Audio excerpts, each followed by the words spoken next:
Tie, kas bīstās Dieva, saņem svētības. Ar šo sprediķa nosaukumu veltīsim laiku, lai studētu Dieva vārdu. Pirms 2000 gadu Jēzum Kristum bija saruna ar likuma zinātāju.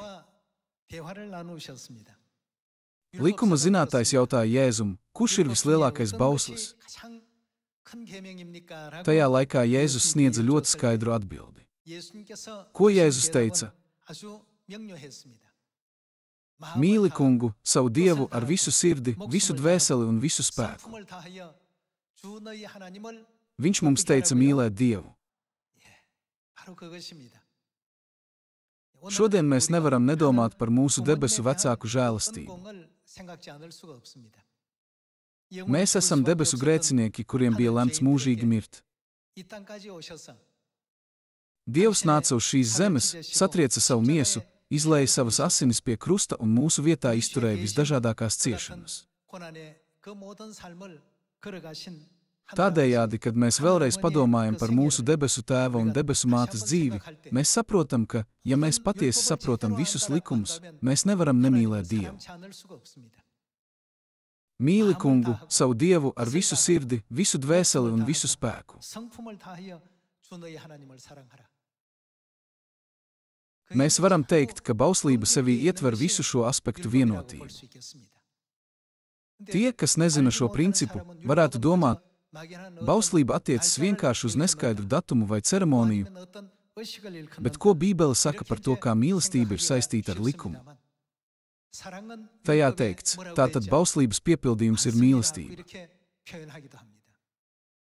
Mums vajadzētu mīlēt un godāt mūsu tēvu un māti. Dievs klusējot vada mūs, savus bērnus, pa evaņģēlija ceļu ar bezgalīgu pacietību un mīlestību. Tāpēc Jēzus sniedza ļoti skaidru atbildi uz likuma zinātāju uzdoto jautājumu. Mīli Kungu, savu Dievu ar visu sirdi, visu dvēseli un visu spēku. Šis ir pats lielākais un pirmais bauslis. Tas ir tas, ko viņš teica. Šodien mēs nevaram nepārdomāt par to, cik ļoti esam mīlējuši Dievu, ejot pa ticības ceļu. Dievs viens nes visas savu bērnu nastas visā pasaulē un klusējot iet pa evaņģēlija ceļu.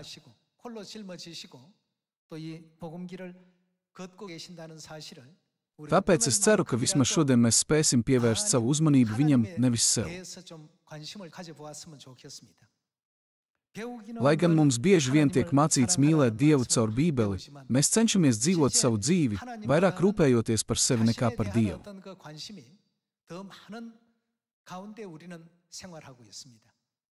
Ja mēs tagad mainīsim savu dzīvesveida modeli no egocentrismu uz centrēšanos uz Dieva mīlestību, mēs noteikti varēsim kļūt par tiem, kas baidās Dieva.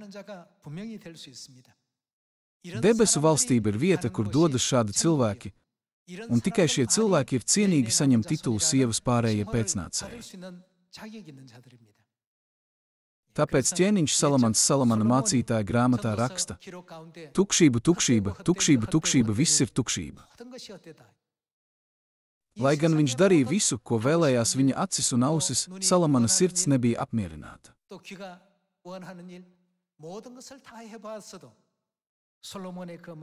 Tādējādi viņš saprata, ka viss ir bezjēdzīgs.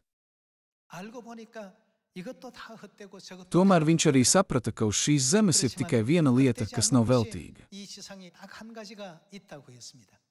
Kas tā bija? Tas ir precīzi šis mīlēt Dievu. Precizējot, Salamans mācītājs ir rakstīts: bīstieties Dievu. Tomēr bailes no Dieva nevar nākt no vietas, kur Dievs ir nemīlēts.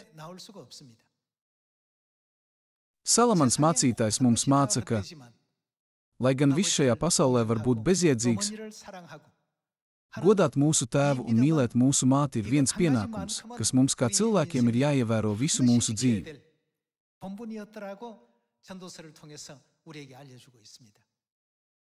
To mums mācīja Jēzus, kā arī Salamans, kuram teikts, ka viņam bija vislielākā gudrība un zināšanas, arī nonāca pie tā paša secinājuma.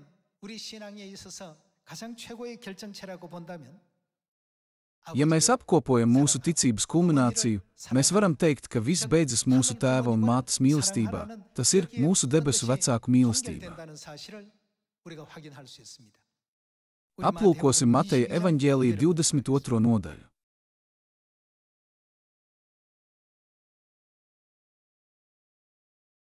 Dodamies uz Mateja evaņģēlija 22. nodaļas 34. panta. 22. nodaļas 34. pants. Bet farizeji, padzirdējuši, ka viņš saduķējus apklusinājis, sapulcējās vienkopus. Tad viens no viņiem, likuma zinātājs, Jēzu izaicinādams, jautāja: skolotāj, kurš ir pats nozīmīgākais bauslis bauslībā? Jēzus atbildēja: mīli Kungu, savu Dievu ar visu savu sirdi, ar visu savu dvēseli un visu savu prātu. Šis ir pats lielākais un pirmais bauslis. Pāriesim pie Salamana mācītāja grāmatas 12. nodaļas 13. panta.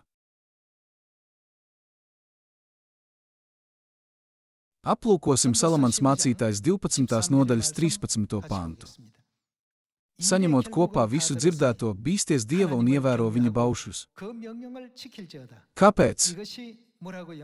Jo tas pieklājas cilvēkam. Angļu valodas Bībele to apraksta kā pienākumu, kas cilvēcei ir jāveic tās dzīves laikā. Bībele mums māca, ka šis pienākums ir vissvarīgākais un būtiskākais pienākums, kas mums ir jāizpilda, dzīvojot uz šīs zemes. Šī vēsts iekļaujas tajā pašā kontekstā, kurā Jēzus teica vārdus likuma zinātājiem, padarot to par papildus mācību.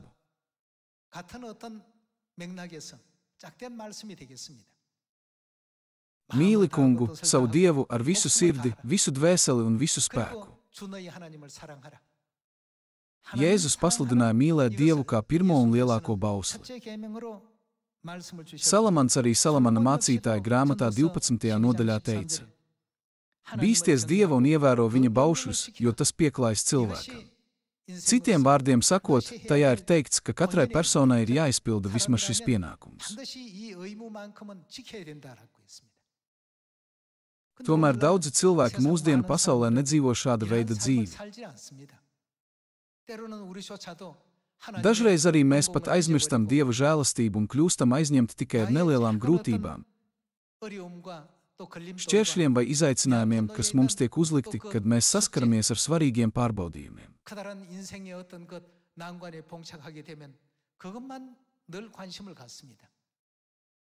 Tajā brīdī Dieva žēlastība, kas darbojas aizkulisēs, lai atrisinātu visas mūsu problēmas, bieži vien mūsu acīs paliek nepamanīta. Lai gan es ticu, ka mums katram ir savs problēmu kopums, neaizkavēsimies pie tām, bet tā vietā vēlreiz pārdomāsim, kā mūsu debesu tēvs un debesu māte maigi vada mūs pa ceļu uz debesu valstību, risinot visus šos jautājumus.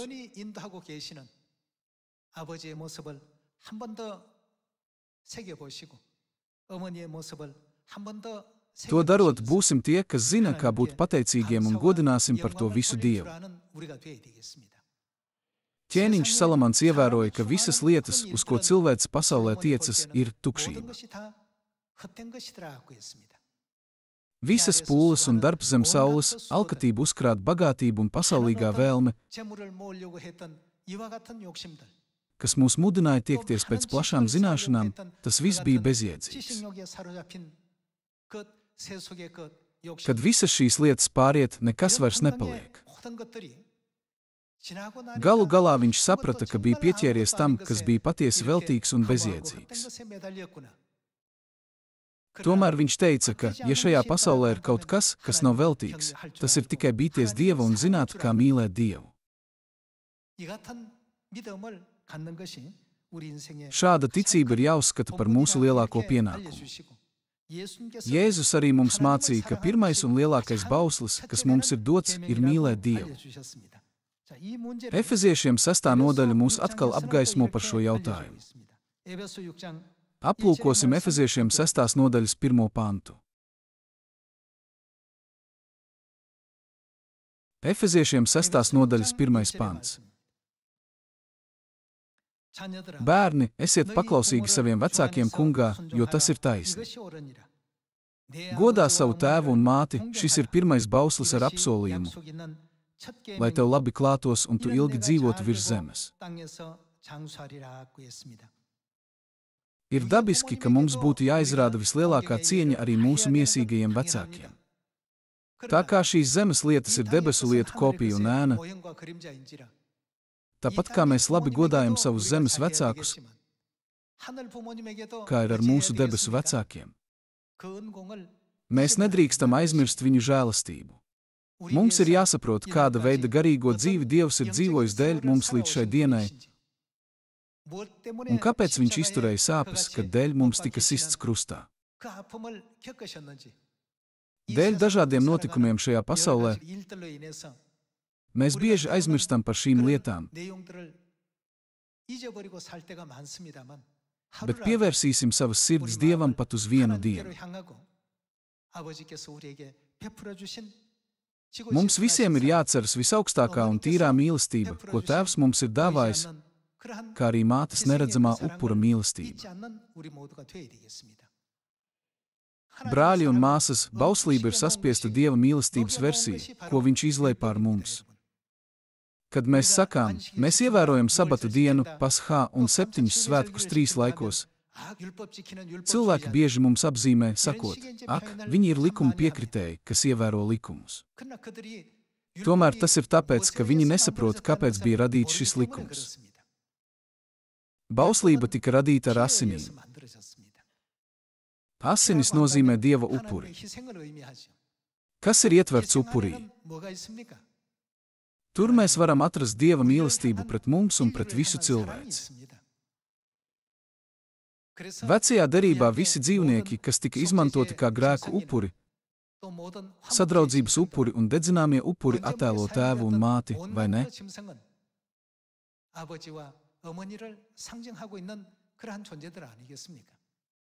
Debesu tēvs un debesu māte tika nostādīti tādā stāvoklī, ka viņi 100 000 reižu bija jāliek uz dedzināmo upuru altāru mūsu dēļ. Tieši caur šo procesu viņi varēja nodibināt jauno derību, un ar jaunās derības iestāšanos viņi deva ceļu mūsu grēku izpirkšanai. Tāpēc nav neviena cilvēka, kam jebkad vajadzētu viegliprātīgi uztvert Dieva milzīgo pestīšanas žēlastību. Tas nav kaut kas tāds, kas tika radīts viegliprātīgi. Šodien, pārdomājot to, aplūkosim visus Dieva dzīves likumus 66 Bībeles grāmatās, ko mums ir devuši tēvs un māte. Galu galā ar tēva un mātes mīlestību un upuri tika izveidots vecās derības likums. Dievs redzēja, ka ar pašu vecās derības likumu nepietiek, un tāpēc viņš nodibināja jaunās derības likumu, dodot mums pilnīgu patiesības likumu. Kad Jēzum jautāja, kurš ir vislielākais bauslis bauslībā, Jēzus apkopoja visu bauslību ar vienu apgalvojumu. Mīliet to kungu, savu Dievu. Apliecināsim to 5. Mūzes grāmatā 4. nodaļā. Mūzes 4. nodaļa. Aplūkosim 5. Mūzes 4. nodaļas 9. pantu. 4. nodaļas 9. pants. Tikai piesargies un stipri sargi savu dvēseli, ka neaizmirsti to, ko tavas acis redzējušas, un lai tas paliek tev sirdī visas tavas dzīves dienas, un dari zināmu saviem dēliem un savu dēlu dēliem. 10. pants. Dienā, kad tu stāvēji kunga, sava Dieva priekšā Horeba kalnā, kungs man teica, sapulcini pie mani šo tautu, lai es tiem pavēstu savus vārdus, ka tie mācās. Ko viņiem vajadzētu mācīties? Bīties mani. Tas ir Dievu. Visas dienas, ko tie dzīvo uz zemes, un māca to saviem dēliem. Cilvēki nezina, kāpēc viņi nāca uz šīs zemes, ne arī saprot upuri par grēku piedošanu.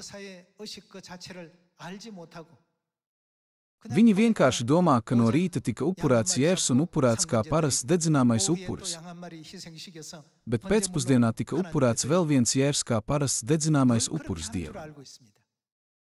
Mums ir skaidri jāsaprot šo prakšu nozīme un ko Dievs vēlas mācīt cilvēci.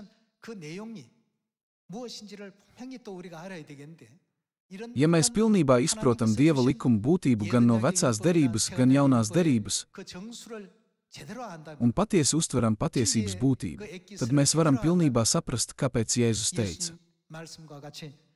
mīli Kungu, savu Dievu ar visu sirdi, visu dvēseli un visu spēku. Šis ir pats lielākais un pirmais bauslis. Tā ir patiesība. Iespējams, ka daži no mūsu mīļotajiem Ciānas ģimenes locekļiem varētu padomāt: 7. dienā, sabatā, mēs vienkārši nākam uz baznīcu, dziedam jaunās dziesmas, klausāmies sprediķu un lūdzam, tad viss ir paveikts. Tehniski, dievkalpojuma regulējums ir tāds. Tomēr jautājums ir, kas liek dievkalpojumam tikt vadītam šādā veidā. Tas nenotika vienkārši pats no sevis. Lai gan mums ir viegli to ievērot, bet Dievs neradīja sabata dienu viegli garīgā nozīmē. Tūkstošiem gadu sabata dienā gan no rīta, gan pēcpusdienā bija dedzināmie upuri. Mūzes bauslības laikmetā vien sabats tika ievērots ilgā laika posmā 1500 gadu garumā. Pēc šādām sāpēm, kas noveda līdz viņa nāvei, kas tieši mums tika piešķirts. Tā bija jaunā derība, kas tika piešķirta. Tad, ko simbolizē sabata dzīvnieku upuris? Vai tas nav mūsu debesu tēvs un debesu māte? Un kā ar visiem svētkiem? Ir teikts, ka pat saskaroties ar nāvi vienreiz, mēs nespēsim izvairīties no tās traumas uz visu atlikušo dzīvi.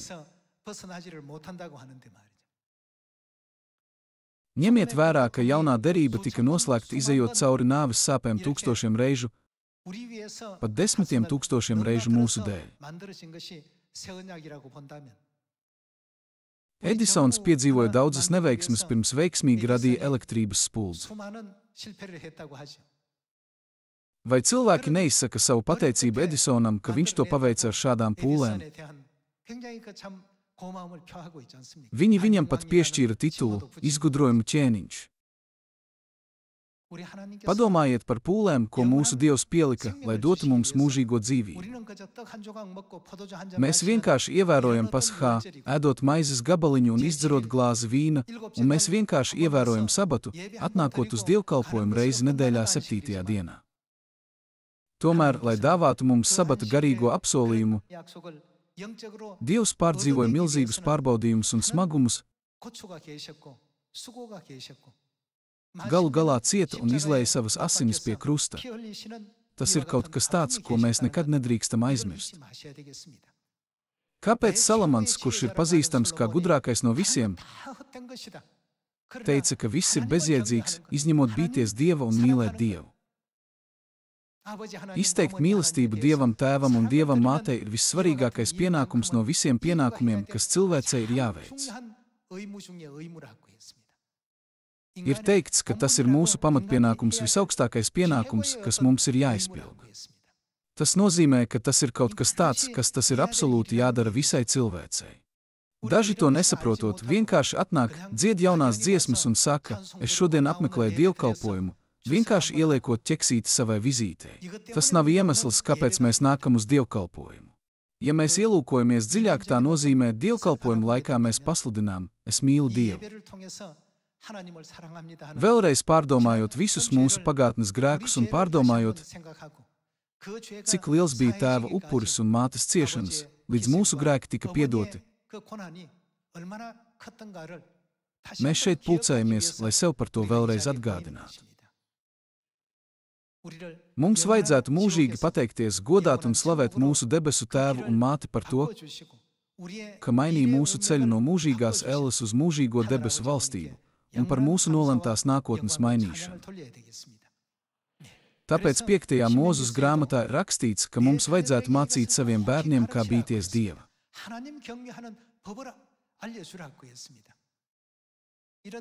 Ja bērni nespēj saprast šīs dziļās patiesības, mums vajadzētu vismaz sākt ar to, ka mums ir jāievēro sabats un Paskā, kā Dievs norādījis.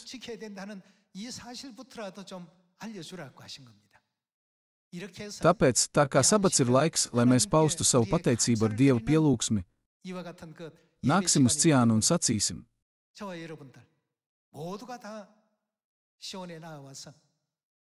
Tēvs un māte, vai jūs izturējāt tik daudz sāpju un ciešanu, lai nodibinātu jaunās derības patiesību mūsu pestīšanai? Vai jūs gājāt cauri visiem šiem pārbaudījumiem?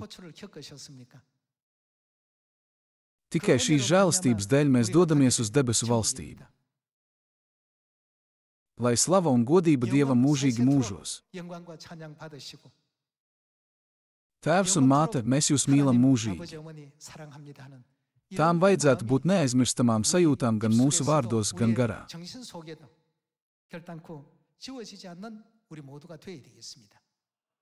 Pāriesim pie 5. Mūzes grāmatas 6. nodaļas. 6. nodaļas 24. pants. 5. Mūzes 6. nodaļas 24. pants. Un Kungs mums ir pavēlējis pildīt visus šos likumus, lai mēs bītos Kunga, mūsu Dieva, un mums vienmēr būtu labi, un lai Viņš mūs saglabātu dzīvus, kā tas ir šodien. Iemesls, kāpēc Dievs mums pavēlēja pildīt visus šos likumus, bija, lai liktu mums bīties Dieva, un bīties Dievu var arī saprast citā veidā – mīlēt Dievu. Tie ir tie paši vārdi, ko teica Jēzus – mīliet to Kungu, savu Dievu. Ir teikts, ka tas tika darīts, lai mēs vienmēr varētu plaukt mīlot Dievu. Tā kā pasaules cilvēki to nezina, viņi vienkārši saka, kāda ir atšķirība starp sestdienu un svētdienu. Mēs visi kalpojam Dievam. Dieva baušļos ir viņa kaislīgās asinis, kaislīgais upuris, dedzīgā Dieva mīlestība, kaut kas, ko viņi nezina. Tāpēc, kas tieši mums ir jādara ar to dienu, Viņš teica to atcerēties. Mēs, kā debesu bērni, nekad nedrīkstam aizmirst dedzīgos vārdus, ko Viņš mums deva atcerēties to dienu un neaizmirst to. Tāpēc, neatkarīgi no tā, kad un kur mēs atrodamies vai ko mēs darām, mēs nekad nedrīkstam aizmirst Dieva baušļus. Tas ir tas pats, kas aizmirst Dieva mīlestību. Šī iemesla dēļ, ko Dievs dara ar tiem, kas aizmirst Paskā bausli. Būdams nešķīsts, lai tiek nošķirts no savas tautas. Cilvēki bieži domā, dzīvē notiek viskaut kas, nekas traks nenotiks, ja tu vienreiz izlaidīsi Dieva svētkus. Tomēr vai garīgajā valstībā tās nav Dieva derības un apsolījumi, ko Viņš pats nodibināja? Vai tos nav jāievēro pat karalim? Karalis var visu, bet ir lietas, ko viņš nevar izdarīt.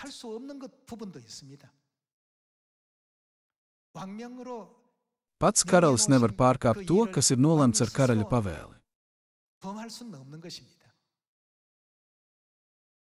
Tāpēc, lai debesu bērni neatkāptos no bauslības, Viņš konsekventi dod pavēles cītīgi ievērot sabatu, cītīgi ievērot Paskā, cītīgi svinēt 7 svētkus 3 laikos un cītīgi lūgt lūgšanu laikā. Mēs varam justies tā, it kā neredzamais lūgšanu laiks ir kaut kas tāds, kas mums jādara tikai kā pienākums. Arī sabata dienu nedrīkst ievērot tikai pienākuma apziņas dēļ. Vēlreiz domājot par tēva mīlestību un mātes upuri, mums vajadzētu teikt: paldies jums! Tas netika paveikts tikai dienas vai 2 laikā. Vai Dievs nav nodibinājis izpirkšanas plānu 6000 gadu garumā un dzīvo šādu dzīvi jau 1000 gadu, lai glābtu savus bērnus? Ar mūžīgu pateicību, godību un slavu tēvam un mātei es vēlētos noslēgt šodienas sprediķi. Liels jums paldies!